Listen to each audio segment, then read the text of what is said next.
Welcome to the deep dive. Today we're exploring a really key Buddhist idea, cutting off the stream. And we're basing this on a book with the same title by Frak Acariya Thoon Khippapanno. That's right. And it's quite a powerful work. Acariya Thoon really emphasizes that, to truly understand reality, to end suffering, it's not just about concentration samadhi. Right. You also need wisdom, My fun. insight, you could say. Clear seeing. Clear seeing, exactly. And what's great is he doesn't just talk theory, he gives practical meditation techniques for developing both. Yeah, that's crucial.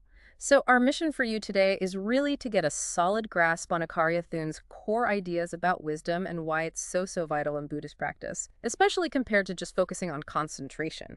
Think of this as helping you understand how to, cultivate your mind more effectively for real benefit. Okay, so let's dive in.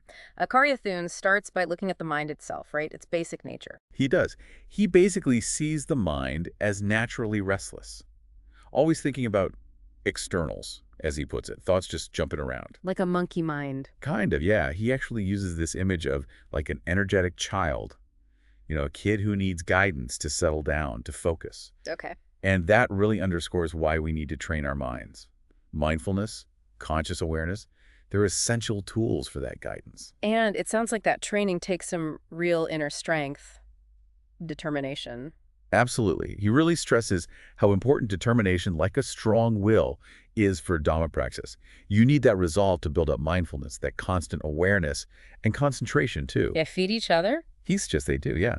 A strong intention helps mindfulness. Mindfulness reinforces the intention. Without that solid commitment, he thinks the practice just lacks punch, really. Okay, so determination is key. Now, he gets into concentration, samadhi. And he's clear this isn't something the Buddha invented, is he? No, not at all. That's a really important point he makes. Meditation, concentration, it's universal. Yeah. It was around long before the Buddha. Right. He mentions Uddaka Ramaputa and Arakalama. These were actually the Buddha's teachers before he became enlightened. Wow, okay. And they were masters of concentration, reaching these incredibly deep states, vipassanā or rupasana, think super deep meditative absorption, states of bliss, almost trance-like. Sounds amazing. Yeah. So what did the Buddha figure out about this, if it was so profound? Well, this is fascinating. The Buddha realized that, these states brought intense happiness, but it was conditional, temporary. It didn't actually uproot the causes of suffering. He saw that when people came out of these deep meditations, their minds just went back to the same old patterns, sensual thoughts, desires. Back to square one, essentially. Pretty much. So he knew concentration alone, even at its highest level, wasn't the final answer. It wasn't the path to real, lasting liberation. So it's like a great vacation for the mind, but the problems are still waiting when you get back. And Acariya Thoon points out some potential pitfalls too, right? If you only do concentration without wisdom. He does, yeah. And these are really worth paying attention to. One big one is just getting attached to the nice feelings. The bliss. Exactly. Yeah. People can get so hooked on that peaceful state, they just want to stay there, which actually stops them progressing further. Another risk he mentions is developing supernormal powers, abhinya. Like reading minds, clairvoyance. Stuff like that, yeah. And without wisdom guiding you, those powers can really puff up the ego, lead to delusion. You start thinking you're really something special. I can see that. Imagine suddenly reading minds without the wisdom to handle it. It could totally warp your perspective. He also mentions being fooled by sahara, mental formations. Yes, that's a subtle but really key point. In concentration, the mind can cook up all sorts of vivid images or visions. Seeing the Buddha, maybe? Or bright lights? Things like that. And without wisdom, you might think, wow, this is it, real insight. But Acariya Thoon says these are often just mental formations, Sakara. He compares them to a really persuasive person. Someone who can trick you. Exactly. They can mislead the mind if there isn't that discerning wisdom present. These formations, like our desires or aversions, they're often driven by underlying craving. Concentration might push them down for a bit. But wisdom sees through them. Wisdom sees through the illusion, yeah. And it weakens the craving that fuels them in the first place. Okay, so concentration needs a guide. It needs wisdom. Which brings us to vipassanā, that clear seeing.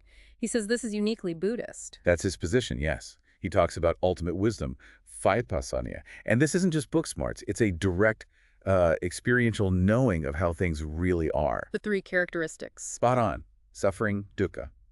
Impermanence, anicca. And no self, anicca. Wisdom is that fundamental insight into reality. And it doesn't just pop up out of nowhere. It's tied into the Noble Eightfold Path. Absolutely. He anchors it right at the beginning. Right view, samādhi, and right thought, samāsokappa. These are the foundation. The first two steps. Right. He says right view, understanding reality correctly, naturally leads to right thought, thinking in line with that understanding. It's like having the right blueprint before you start building. Right view is the blueprint. And right thought is the builder following it. You got it. Yeah. And he argues that even mindfulness and concentration need to be based on this right view foundation. So right view is the lens. It colors everything else, including how you practice concentration. Precisely. Acariya Thoon warns that without right view, your concentration practice can become wrong concentration. It can lead you down the garden path into delusion. How does wisdom help there? Wisdom acts like a close watch. It keeps an eye on what you're perceiving during concentration, making sure you don't get swept away by misleading experiences. He gives a really good example. Seeing an image of a decaying body in your mind during meditation, that's very different from the detachment that comes from contemplating the body's nature, its foulness, its impermanence with wisdom. Explain that difference. Well, the image in concentration is like watching a movie. It's a mental object. But contemplating with wisdom is about deeply understanding that your own body, this very body, is subject to decay. It's impermanent, not ultimately you. That understanding leads to real letting go, real non-attachment. Ah, okay. One's a picture, the other's a deep realization about yourself. That makes sense. So it's not just what you see, but the understanding behind it. Exactly. Now, Acariya Thoon also talks about wisdom as the antidote, like the medicine, for our defilements, our cravings, those things that keep us stuck. Yes, he paints a picture of the mind being controlled by defilement, craving, ignorance, constantly pushing us through cycles of suffering, rebirth. A hamster wheel. Pretty much. But wisdom, he says, offers a way out. It paves a new way for the mind. How? By teaching it right view and by getting it to rationally look at and understand those three characteristics. And a big part of that seems to involve looking squarely at the body. Very much so. Yeah. He really emphasizes contemplating the body's inherent foulness, meaning its components, its processes, and its impermanence. This doesn't sound pleasant. It's not meant to be morbid, though. The point is to cultivate wisdom. He suggests actively using memory and imagination, thinking about old age, sickness, death, even vividly picturing your own body as a corpse decaying. Wow. Again, the goal is to confront the truth of our physical existence. Wisdom helps us see the no-self, the innate nature of the body. It's just these four elements, earth, water, fire, air, temporarily combined, and they will fall apart. It's like he says valuable resources are useless if you don't study them. The truth is there, but we need wisdom to really get it. That's a great way to put it. It has to become an internalized experiential understanding, not just an idea you read somewhere. So when we do this kind of wise contemplation, how is it different from just sitting in concentration? Good question. Acariya Thoon draws a clear line. Concentration usually means focusing on one thing, right? Yeah. Quieting the mind, bringing it to a single point. Yeah. Contemplation with wisdom is more active, more analytical, uses broader knowledge. You see an old person, maybe, and you don't just note old person. You actively think, aging. That involves suffering, things changing, no permanent self there, and that applies to me too.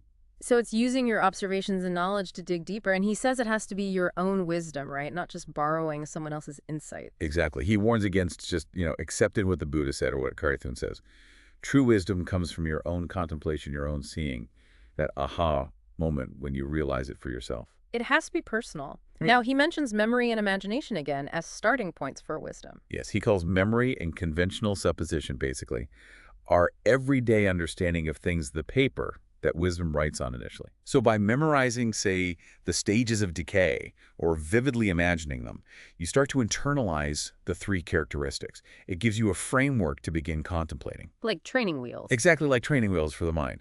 He notes they aren't needed once you reach your handship full enlightenment, Right. but they're really useful tools early on. Got it. And the whole point of developing this wisdom is detachment and getting to right view. That's the core of it. Wisdom lights up the mind, he says. It lets you see reality as it is dukkha, its cause and craving, anicca, anatta. The truth. The truth. And seeing that clearly naturally leads to detachment, letting go, not just from the body, but from everything external. And that is right view, the start of the path. Which leads to perfect knowledge. Vipassanā. Yes, a deep, unshakable insight, constant clarity. Okay, so wisdom illuminates, detaches, and establishes right view. Now he comes back to wisdom and concentration again, making sure concentration doesn't go wrong. Absolutely. He keeps circling back to this. Wisdom is what corrects any wrong view that might sneak in, even during those peaceful samadhi states. Because the defilements can still mess with you even then. They can create deceptive images, illusions. But wisdom sees them for what they are. Just compounded phenomena, impermanent, not the real deal. He says these illusions really only fool minds that are weak, minds still driven by craving. A mind grounded in wisdom won't be tricked. Right. So wisdom is like the quality control for concentration. Makes sense. And with that wisdom solid, then you can really walk the Noble Eightfold Path. Yes. He says developing wisdom is essential for making real progress towards nibbana. He uses that analogy again. The path is the master plan. Wisdom is what lets you actually build the house according to the plan. It's the light for the journey. The light of the journey, exactly.